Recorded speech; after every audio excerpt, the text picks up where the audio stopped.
comment faire croître cet homme intérieur? Comment faire grandir cet homme intérieur? Il grandira comment? Alléluia. La science nous prouve que l'homme grandit, l'homme croît en se nourrissant. Si l'homme ne se nourrit pas, il ne grandira pas, il ne s'épanouira pas, il ne se développera pas. Comprenez? Si l'homme se nourrit pour grandir, si l'homme se nourrit pour croître, qu'est-ce qu'on peut dire de l'homme intérieur? Lui aussi doit avoir une nourriture pour qu'il puisse grandir, pour qu'il puisse prendre du muscle. Cet homme intérieur a besoin de la nourriture. Et c'est de cette nourriture que nous allons parler maintenant là, sur ce deuxième point, qui est comment faire grandir cet homme intérieur. Alléluia. L'homme, tout comme l'homme extérieur, l'homme que nous voyons, nous n'avons pas besoin qu'il puisse tomber malade par tout ce que nous allons manger. Vous voyez? Et c'est aussi le cas pour l'homme intérieur. L'homme intérieur a besoin d'une nourriture bonne, solide, qui lui permettra de bien grandir pour qu'il ne tombe pas malade. Alléluia. Déjà, nous allons parler de la première nourriture, de l'homme intérieur. C'est quoi? En fait, 1 Pierre chapitre 2 verset 2. Qu'est-ce que la Bible nous dit? La Bible nous dit ceci.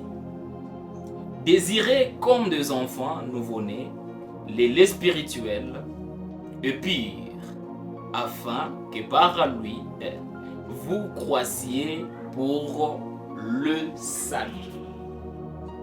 Voyez, désirez comme le nouveau-né les laits purs de la parole, pour que par elle que vous puissiez grandir, vous développer dans le salut. Nous comprenons déjà qu'une nourriture solide, une nourriture que nous avons besoin, nous qui se disons naître de nouveau, c'est la parole de Dieu. La parole de Dieu, c'est la nourriture principale de l'être intérieur.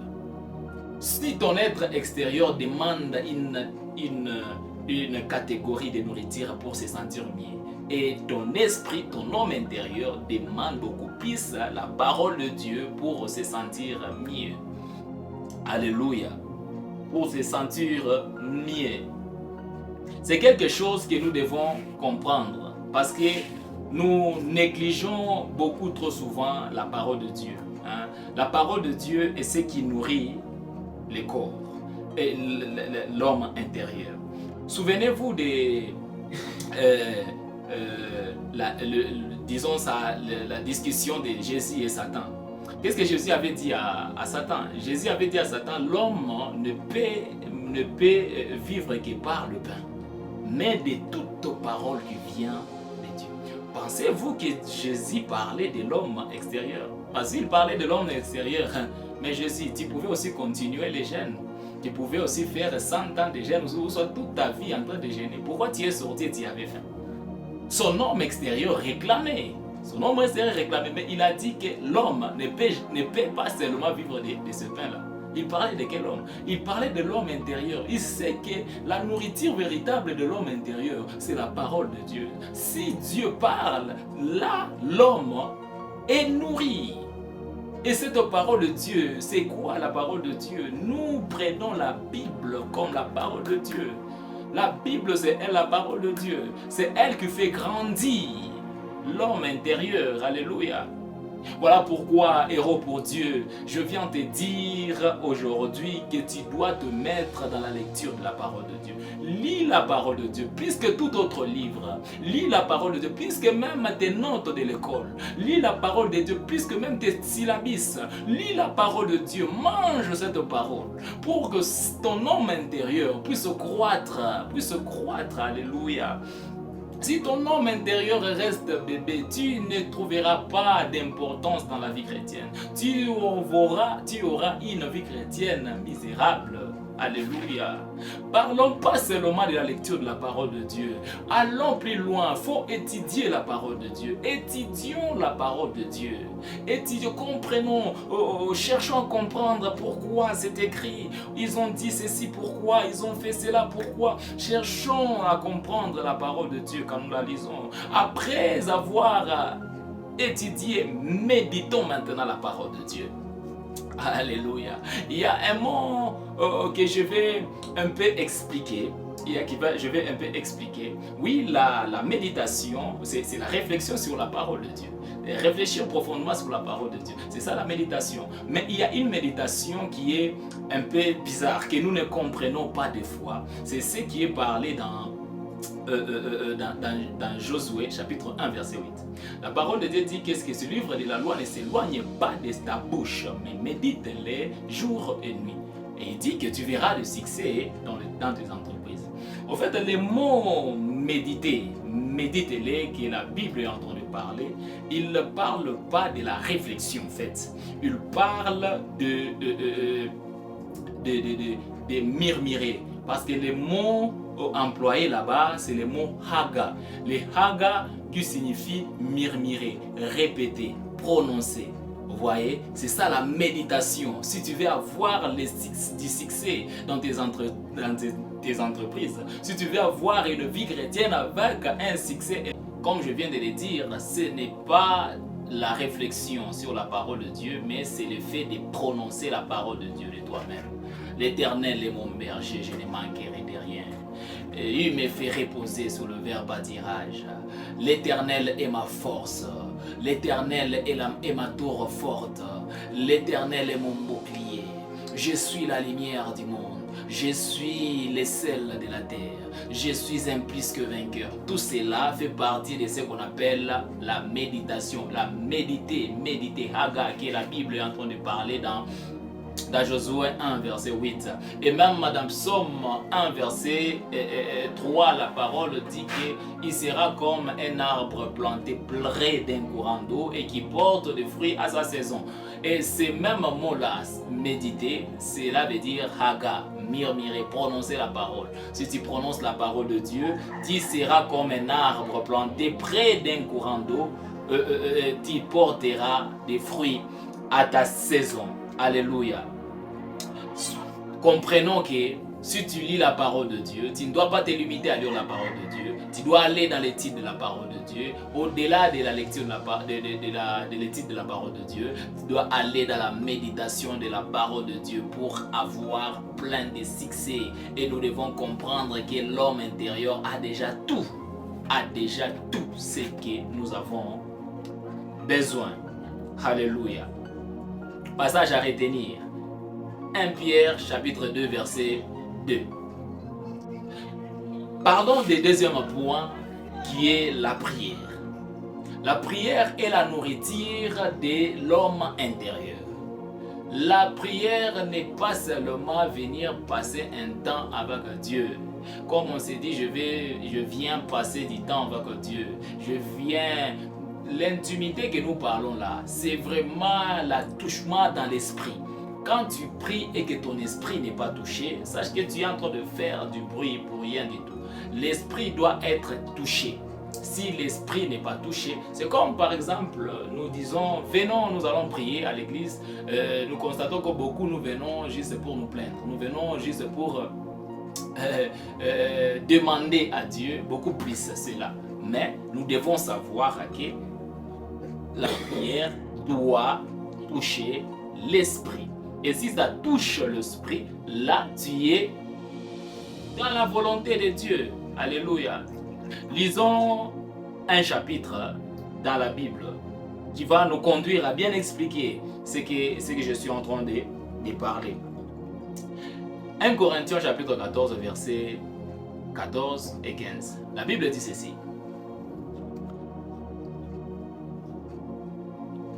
Car si je prie en langue, mon esprit est en prière, mais mon intelligence demeure stérile. Que ferai-je donc? Je prierai par l'esprit et je prierai aussi dans l'intelligence. je chanterai par l'esprit et je chanterai aussi par l'intelligence. Alléluia. Vous savez pourquoi ces deux passages se sont suivis? J'ai compris que l'apôtre Paul ne voulait pas culpabiliser au fait les gens qui ne parlent pas en langue, les gens qui n'ont pas encore expérimenté cela. Je suis sûr que c'est pour cela que ces deux passages se suivent. Parce qu'il commence dans le verset 14 et dit que si tu pries, tu parles en langue, c'est ton esprit qui est en prière. C'est ton homme intérieur qui est en prière. Mais ton intelligence reste stérile. Pour la personne qui ne parle pas, il sera culpabilisé. Il se dit, bon, comme moi je ne prie pas en langue, donc cela veut dire que je ne peux pas, je ne saurais pas toucher l'esprit. Mais non, verset 15, voilà la raison d'être du verset 15. L'apôtre Paul nous dit qu'il prie en esprit et il prie aussi en intelligence. Ça doit nous amener à comprendre que toute prière faite, elle touche l'esprit. Amen. Elle touche l'esprit. Il dit que si je prie en langue, comment donc, qu'est-ce que je dois faire donc? Je vais prier en langue et je vais prier aussi en intelligence. Alléluia. Dieu est merveilleux. Dieu est merveilleux. Et je vais nous donner une petite différence entre la prière par l'esprit et la prière dans l'intelligence. En fait, c'est juste une petite différence. En quelques mots, ce n'est pas le vif du sujet, mais nous allons expliquer par de courtes phrases ce qui veut dire la prière par l'esprit. La prière par l'esprit, c'est prier dans une langue que tu ne connais pas, une langue que ton intelligence ne comprend pas, au fait. C'est ça même la prière par l'esprit. Tu pries dans une langue que ton intelligence ne comprend pas. Alléluia. La prière dans l'intelligence, c'est juste prier dans une langue que l'intelligence comprend. Seigneur, je te bénis. Seigneur, je te loue. Seigneur, tu es mon tout. Tout ça, c'est ce qu'on appelle la prière dans l'intelligence. Ton intelligence comprend ce que tu dis. Mais la prière en langue, ton intelligence ne comprend pas ce que tu dis. Alléluia. Dieu est merveilleux. Maintenant, ce qui est tellement bon et excitant, c'est le verset 4 du chapitre 14. Qui nous dit ceci. Celui qui parle la langue s'édifie lui-même. Et celui qui prophétise édifie l'Église. Édifier et que la parole de Dieu est en train de parler. Ce mot grec, c'est oikodomeo, qui signifie édifier, qui a pour sens bâtir, construire. C'est builder au fait. Avoir, c'est construire. C'est lui qui parle la langue, il est en train de se construire, il est en train de se bâtir. Tu veux grandir, tu veux être plus que Schwarzenegger, tu veux être plus que les plus grands bodybuilders du monde en esprit. Maintenant, prie en d'autres langues. Tu te réveilles le matin, tu pries en d'autres langues. Tu es en cours de route, tu pries en d'autres langues. Tu es calme, tu ne parles pas à l'intérieur, tu pries en d'autres langues. Alléluia. Si tu pries en d'autres langues, ton esprit est en train de monter, ton esprit est en train de grandir. Si tu pries en d'autres langues, ton esprit est en train de prendre du poids. Et tu verras que tout ce que tu es en train de chercher viendra à toi. Pourquoi j'ai dit cela? Nous avons lu le verset, le chapitre D, le chapitre D de Colossiens, verset 10. Il est écrit que nous avons tout pleinement en Jésus-Christ. Tout pleinement en Jésus-Christ. Notre homme intérieur a tout pleinement en Jésus-Christ. Alors, mettons-nous à parler en d'autres langues. Dans la prière, nous nourrissons notre homme intérieur et nous nous construisons. Alléluia. Passage à retenir, 1 Corinthiens chapitre 14, verset 14 et 15. Pour me résumer, je vais dire que l'homme intérieur a une importance capitale. Tout comme Dieu a placé l'homme au centre de tout, nous croyons aussi que l'homme intérieur est au centre de notre vie. Job chapitre 20, verset 27, il est écrit que l'esprit de l'homme, c'est la lampe de l'Éternel. Tu veux être éclairé, c'est ton homme intérieur qui t'éclairera. Voilà, l'homme intérieur, c'est notre esprit. Comprenons, notre esprit était mort. Il est revenu à la vie avec Jésus-Christ. Il est né de nouveau. Alléluia. Et l'homme intérieur doit grandir, doit prendre du muscle, doit croître. La Bible nous dit, si un héritier est encore enfant, il n'est différent de rien du tout d'un esclave. Alors, faisons grandir notre homme intérieur pour recevoir notre héritage de la part de Dieu. Que le Seigneur vous bénisse abondamment et que ces messages restent en vous et que ça vous ouvre l'intelligence. Amen.